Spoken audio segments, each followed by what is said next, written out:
Early morning sex வச்சா என்னென்ன benefit அப்படின்னா, உங்கள் ஆணுக்கு வந்து அந்த பாடி கண்டிஷன், இந்த ஹார்மோன் லெவல்ஸ்லாம் நல்லா இருக்கிறதுனால ஒரு நல்ல கண்டிஷன், ஒரு ஆக்டிவ் எனர்ஜியாக இருப்பாங்க. உடலுறவில் நல்லா ஈடுபட முடியும். ரொம்ப நேரம் உடலுறவு வச்சுக்க முடியும். அவங்க செக்ஸ் டிரைவ், அதாவது ஆசை வந்து ரொம்ப அதிகமாக இருக்கும். அந்த டெஸ்டோஸ்டிரான் லெவல் அதெல்லாம் அதிகமாக இருக்கிறதுனால.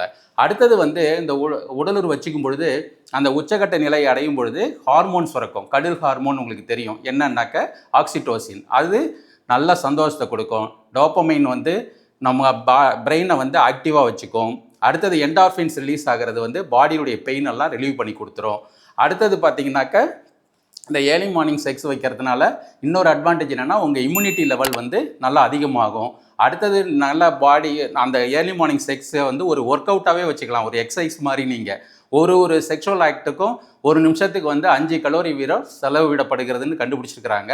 அப்போ டோட்டலாக ஒரு உடலுறவு முடியும் போது வந்து 75 கலோரி பேர்ன் ஆகிருக்கும். ஸோ இதை வந்து ஒரு ஆக்டிவிட்டியாகவே ஒரு எக்ஸசைஸாகவே நீங்கள் எடுத்துக்கலாம். அடுத்தது வந்து நல்ல ஒரு யங் லுக்கு கிடைக்கும். இதெல்லாம் அட்வான்டேஜ் இந்த ஏர்லி மார்னிங் செக்ஸ் வச்சுக்கிறதுனால. இப்போது இதெல்லாம் நீங்கள் வச்சு பார்க்கும்பொழுது நீங்களே முடிவு பண்ணிக்கலாம். எந்த டைம்ங்கிறத நீங்களே சூஸ் பண்ணிக்கலாம்.